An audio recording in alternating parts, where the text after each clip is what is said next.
Teman-teman seperjuangan, saudara-saudara sebangsa setanah air, senang sekali hari ini saya bertemu dengan Kak Willy Aditya, seorang anggota DPR dari fraksi Nasdem yang kebetulan datang ke Batam. Nah, dalam pagi ini saya akan berbincang dengannya tentang pokok persoalan terhadap tertundanya sekian lama, hampir 16 tahun, rancangan undang-undang pekerja rumah tangga atau pembantu rumah tangga. Tertundanya RUU ini tentu membawa implikasi tidak ada perlindungannya pekerja domestik di luar negeri dari Indonesia dan juga pekerja rumah tangga. Apa sih sebenarnya masalah yang membuat undang-undang ini begitu lama tidak bisa dibahas di paripurna DPR, dan mengapa Kakak Willy berinisiatif untuk mengusulkan RUU ini kembali dibahas di paripurna DPR. Nah, untuk saya akan wawancarai Kak Willy bagaimana pentingnya RUU PRD ini untuk dijadikan undang-undang. Kak Willy, apa kabar Kak? Sehat Kakak Brigado. Terima Tos kasih dulu. Kak. Nah, ini Kakak lagi di Batam nih. Saya minta waktunya ini 30 menit ya. Karena sangat penting sekali Kak bagi publik untuk mengetahui apa yang terjadi nih di dapurnya DPR. Kenapa hampir 16 tahun saya dengar RUU PRT ini tidak kelar-kelar. Di mana sih masalahnya? Nah,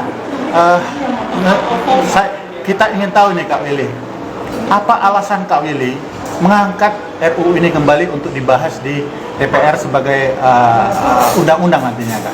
Ya, Kakak Brigado, saya teringat karena salah seorang idol saya itu adalah Bung Karno. Bung Karno? Bung Karno mengatakan secara tegas, memberi nama pamflet perjuangan yang khusus perempuan itu Sarinah. Sarinah, tokoh Sarinah. Nah, Sarinah itu adalah mbok beliau, mbok yang mengasuh beliau. Oke. Jadi beliau ingin memberikan, Bung Karno ingin memberikan apresiasi tempat yang terhormat kepada Mbok Sarinah, pengasuh beliau, untuk kemudian diangkat harkat dan martabat. Karena apa?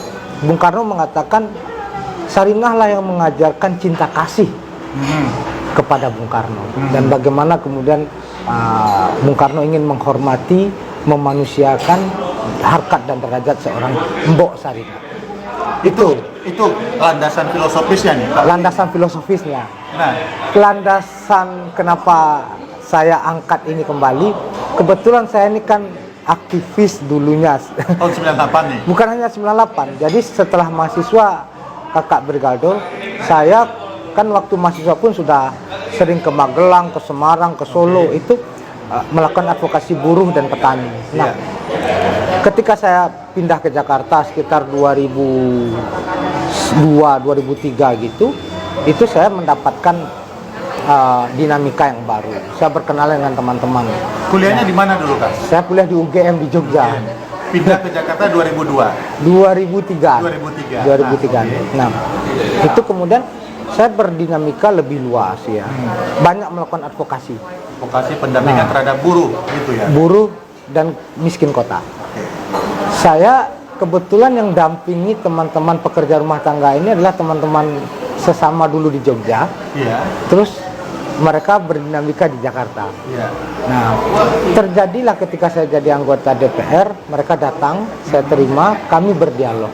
Awalnya saya bertanya, ini undang-undang apa gitu, apa yang ingin diatur. Nah, setelah ngobrol banyak, akhirnya saya baca draft dan naskah akademik. Nah, memang seperti kata Kakak Brigado tadi, itu mangkrak hampir 16 tahun. 16 tahun. Cukup Karena lama itu. cukup lama, 3 periode. 3 periode presiden berarti. Nah, jadi kenapa ini mangkrak? Ternyata memang ada momok dalam tanda petik bahwasanya ini undang-undang akan didorong menjadi suatu hubungan kerja yang lebih formalis, yang lebih industrialis. Tentu ini Yang akan menjadi yang ketakutan ini majikan atau siapa ini Kak kira-kira? ya, kalau dalam relasi yang feodal itu namanya majikan. Tapi kalau dalam relasi yang kita lebih bermartabat gitu, itu pemberi kerja. Pemberi kerja. Nah, dan ini publik ketakutan. Kenapa? Yang menggunakan jasa dan tenaga. Ini dua hal nih, nanti kita jelaskan.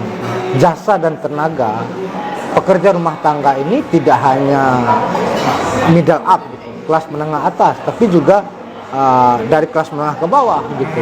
Nah, sehingga dengan fenomena masyarakat kita yang gemuk di tengah, maka kemudian informalitasnya sangat tinggi.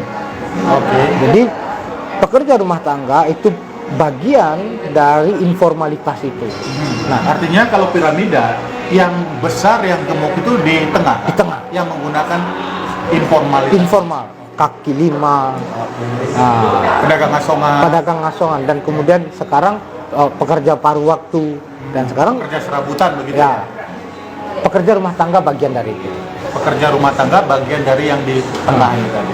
Sebelum kita lebih jauh tentang rancang undang-undang perlindungan pekerja rumah tangga ini, kalau Kakak Brigaldo dengar cerita-cerita di Eropa atau Amerika, itu kan memang pekerja domestic workers itu gajinya luar biasa. Iya. Saya pernah dapat cerita dari seorang Bu Menteri sahabat kita, Bu Siti Nurbaya, yang waktu itu ngambil doktoral di Belanda, itu gajinya bisa 3.500 gulden. Wow. Gede sekali. Nah, kenapa mereka memang relasinya formal dan kemudian itu mendapatkan posisi yang benar-benar luar biasa. Artinya Kak Willy, saya menangkap bahwa RUU perlindungan PRT ini mau disetarakan dengan perlindungan buruh yang formil gitu. Bukan begitu. Bukan begitu ya? Bukan. Terus Inilah seperti apa kira-kira? ini yang ingin saya jelaskan. Ini yang ingin kita harus sampaikan. Kenapa? Karena jangan kemudian karena momok, karena ketakutan, lalu kemudian kita melakukan penolakan begitu saja. Oke. Nah, di dalam kultur kita itu ada banyak tradisi orang bawa orang gitu. Ya. Ada kultur Jawa itu ada tradisi ngenger. Ngengel. Ngenger. Ngenger. Ya. Oke. Habis itu di dalam tradisi yang lain, Kakak Brigaldo kan merantau gitu. Ya, hampir sama di Batak itu namanya parorot itu. Apa? Dalam Jadi tradisi ada, parorot itu, keluarganya dibawa ke kota. habis itu bantu nyuci, Membantu, ya. bantu bersih rumah, bantu nyetir gitu. Nah, relasi-relasi yang kultural seperti ini yang kemudian harus kita pertahankan. Karena apa? Tidak ada satupun negara dan bangsa di kolong langit ini yang tipologi sosiologisnya sama.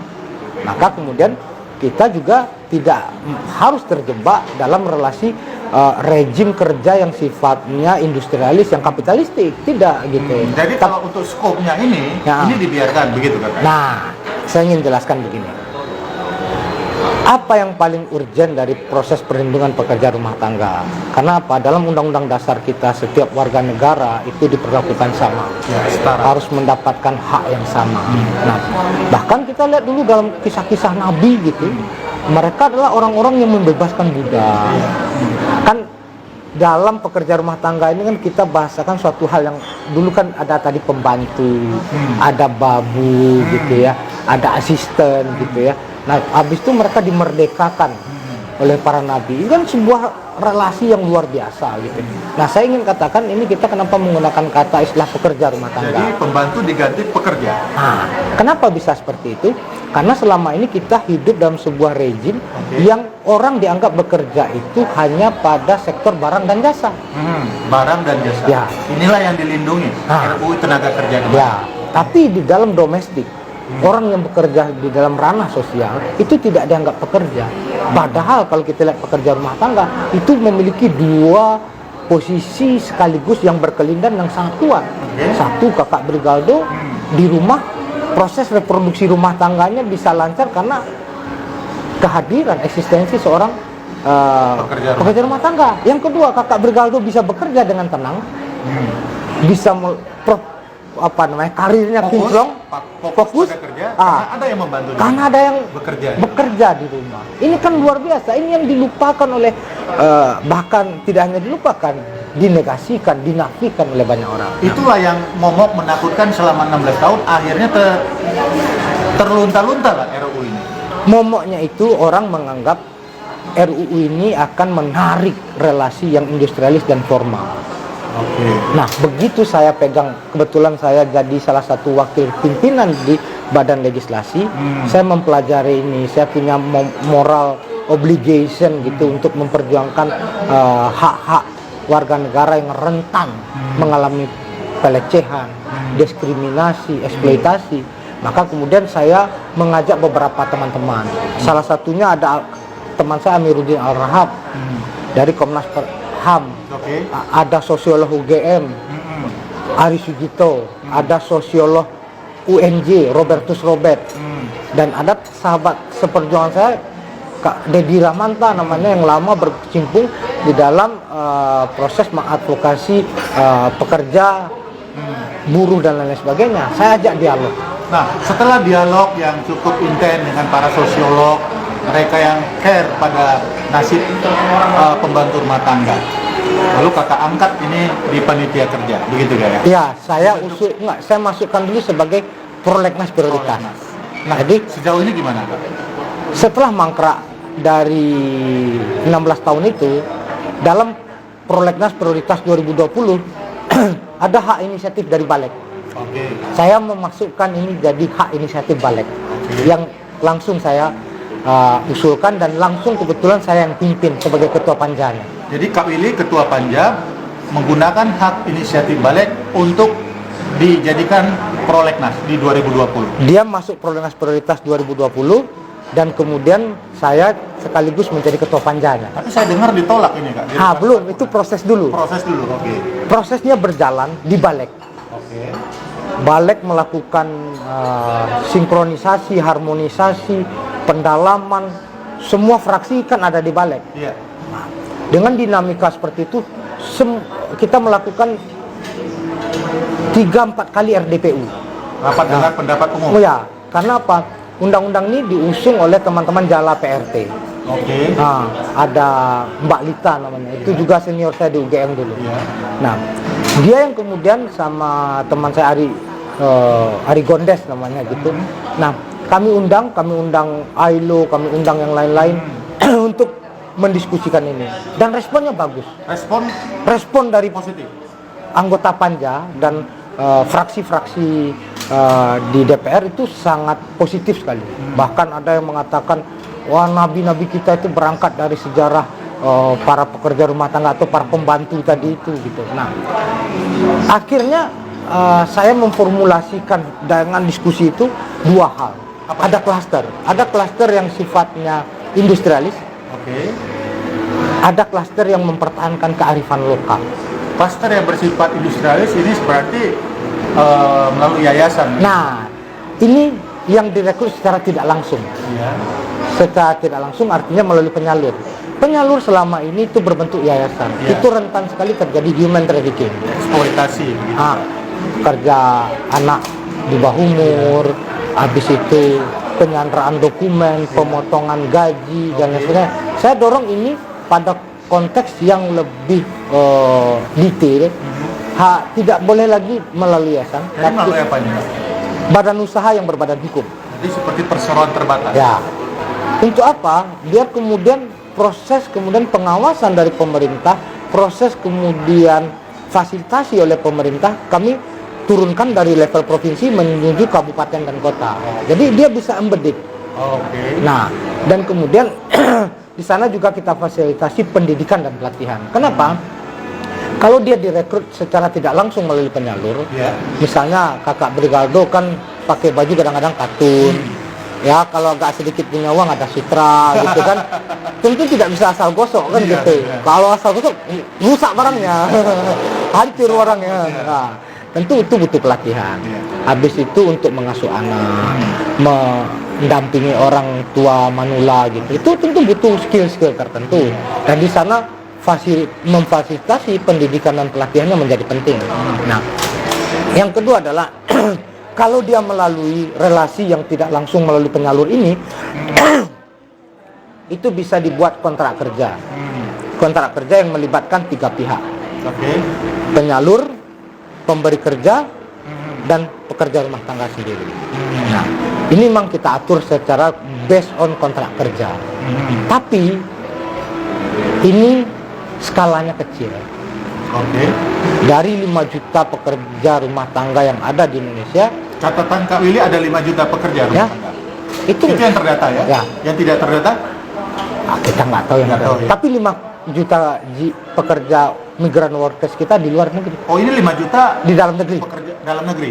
di luar Kalau negeri, migran, yang khusus domestic workers 5 juta. apa implikasinya undang-undang ini terhadap pekerja migran? Nanti kita sampai di sana. Oke. Kita lanjutkan barang satu ini dulu. Oke. Tadi relasi yang tidak langsung melalui penyalur. Relasi yang kedua adalah Kakak Brigaldo, itu relasi yang langsung. Yang langsung. Ketika Seperti kakak saya punya saudara, begitu ya. atau Kakak Brigaldo pengen merekrut pengasuh atau babysitter gitu, itu tidak memiliki basisnya. Azas undang-undangnya adalah kekeluargaan dan kekerabatan. Dan tujuan undang-undang ini dibuat adalah terjadinya relasi kerja yang harmonis dan berbasiskan memanusiakan manusia. Itu.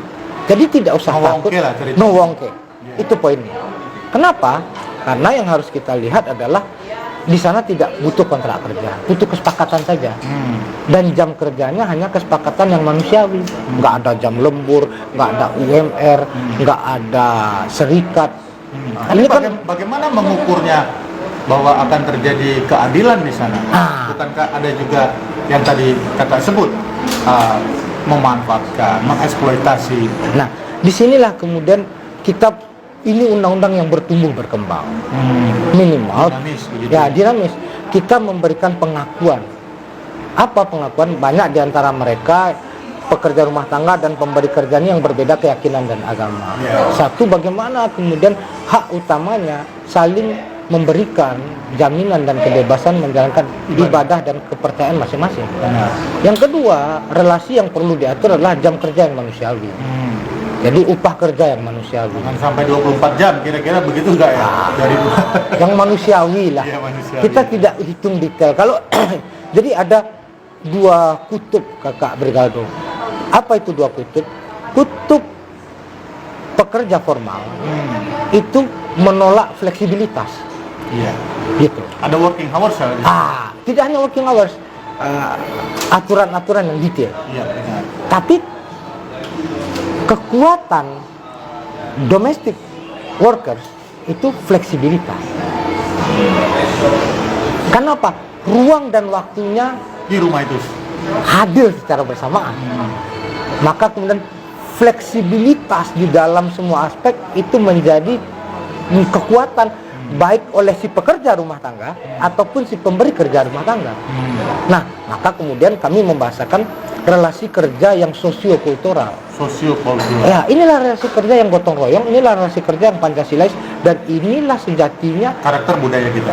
itu poinnya Kakak Brigaldo. Jadi nggak usah takut, oh ini nanti pembantu bisa mempenjarakan kita, pembantu bisa menggugat kita, atau pekerja rumah tangga nanti bisa melaporkan kita ke polisi, Malah bagaimana? buat serikat pekerja. Apalagi seperti itu. Ini kan kalau bahasa Jawanya sing boten-boten. Oh, gitu. simbol betul. Yang enggak gitu. Jadi kita harusnya membaca ini sebuah hal yang kemudian kita saking bagaimana kita tidak menjadi pemberat bagi pemberi kerja. Kenapa? Rancangan undang-undangan perlindungan pekerja rumah tangga ini Kakak Brigaldo, dia memiliki manfaat dalam 3 ranah. Apa itu, Kak? Bermanfaat pada pekerja rumah tangganya sendiri, bermanfaat bagi pemberi kerja rumah tangganya, dan bermanfaat bagi penyalurnya. Oke. Nah, ini 3, bukan hanya sepihak gitu loh. Kan nggak mungkin undang-undang ngatur sepihak terus golongan orang saja, tidak gitu. Tapi yang ditakutkan begini, Kak. Saya potong, Kak ya. Undang-undang itu kan pasti ada Hukuman. sanksinya. Ya. Nah, apakah sanksinya ini malah bikin orang jadi takut merekrut tenaga Sanksi. pekerja rumah tangga? Ada 2 jenis sanksi yang kita atur. Iya. Satu, sanksi untuk penyalur. Penyalur. Nah, kalau penyalur melakukan hal-hal yang kemudian eksploitatif, ya. motong gaji, menahan dokumen admin-duknya, gitu. Lalu kemudian memberikan, ada mekanisme komplain ya. Kan jangan kemudian kan ada istilah kita beli kucing dalam karung. Nah, jangan dia disalurkan seperti ini tapi dia tidak sesuai dengan apa yang dibutuhkan. Lalu itu yang relasi yang tidak langsung ya. Relasi yang kedua adalah kita mengalami banyak kasus Kakak Brigaldo. Kasus apa? Kasus dalam 2 sisi. Kasus kekerasan, eksploitasi, diskriminasi yang dialami oleh pekerja rumah tangga. Tentu itu harus ada di dalam KUHP kita belum diatur. Belum diatur. Maka kemudian dia harus bisa menjampai itu. Oh, orang bilang, oh ini kan tunggu KUHP selesai. Bukan begitu logika berpikirnya. Masa kita mau abai dengan hak-hak dan warga negara yang mengalami proses penindasan, proses diskriminasi, ketidakadilan. Satu orang udah kerja sekian lama terus nggak digaji, nggak dapatkan jam kerja yang manusiawi. Yang ketiga kemudian ya banyak yang kemudian disiksa. Oke. Enggak. Dilecehkan gitu kan? Ya, dilecehkan, disiksa gitu ya. Ini kan harus kita lindungi. Kenapa? Kalau itu tidak memiliki kepastian hukum, kemudian kita juga tidak menghargai mereka sebagai warga negara. Kenapa? Kan ini domestik ya. Domestik ini hampir tidak memiliki oversight, tidak memiliki pengawasan sama sekali. Ya namanya kan orang sering bilang, rumah tangga gua, lu ngapain kok campur? Kan kakak kita sering sekali lihat seperti ini. Nah, untuk melakukan hal itu kita butuh hak-hak dasar yang harus dilindungi. Ada payung hukumnya. Iya, dilindungi. Belum dipenuhi, tapi dilindungi. Nah, kita memasukkan salah satu kakak Brigaldo dalam rancangan undang-undang ini adalah mereka sebagai warga negara menjadi kelompok penerima bantuan iuran bagi jaminan kesehatan. Jadi bukan mereka yang membayar? Bukan pemberi kerja yang bukan membayar. Pemberi, tapi pemerintah, negara. Kenapa? Dengan proses ini kemudian negara juga jadi lebih teratur. Apa iri yang lain Kak? Pekerja yang lain? Karena ini besar jumlahnya 5 juta. Ya enggak, ini kan proses yang kita dorong untuk kemudian bisa lebih. Setiap warga negara kan memiliki equal right ya, hak yang sama. Kalau kita tidak tutup mata untuk ini diskriminatif dan ini tidak bisa. Nah, itu. Jadi proses inilah yang benar-benar kita dorong. Ada dua klaster yang kita pisahkan. Klaster yang tidak langsung melalui penyalur itu lebih detail, tapi klaster yang direkrut secara langsung itu bahasanya sosiokultural, tidak perlu takut karena itu berbasiskan UMR, berbasiskan kepada. Ada dua klaster lah nih. Ada dua klaster. Nah, Kak, ini dari komparasi perbandingan mungkin dengan negara-negara yang memiliki domestic worker-nya yang banyak seperti Filipina ya dan negara-negara lain. Kakak melihat seperti apa ini? Kekurangan kita dan apa yang ingin diapakan? Ini pertanyaan kakak Brigaldo yang ke depan tadi. 5 juta orang yang di luar negeri itu tidak memiliki bargaining position sama sekali. Tidak punya nilai tawar. Tidak memiliki nilai tawar, bahkan dipandang sebelah mata. Lu teriak-teriak, negara lu aja nggak ngatur. Oke. Nah, ini yang berbeda dengan Filipina yang sangat melindungi ya. Melindungi. Artinya kita peraturannya masih selevel permen. Peraturan menteri. Ya. Kalau kita baca konvensi ILO tentang domestic workers itu sangat fleksibel sekali. Sangat fleksibel. Dan ini kemudian kita pelajari, kita kontekstualkan, bukan adaptasi, tapi kita kontekstualkan dalam relasi sosiokultural kita, yang ini kemudian lahir sebagai sebuah ekspresi rancangan undang-undang perlindungan pekerja rumah tangga. Jadi kalau kita sudah memiliki undang-undang perlindungan pekerja rumah tangga di dalam negeri, maka kemudian legal standing kita untuk 5 juta orang sanak saudara kita yang di luar negeri itu kuat dan kita dihormati. Nah, kembali ke yang kakak Brigaldo, terus kenapa ini, di mana letak kendalanya?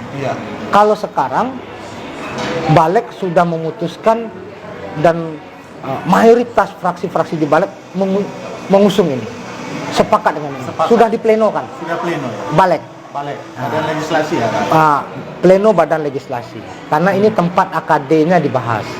Nah, alat kelengkapan dewan. Alat kelengkapan dewan. Ya, alat kelengkapan dewannya dibahas. Kan yang lain ada komisi.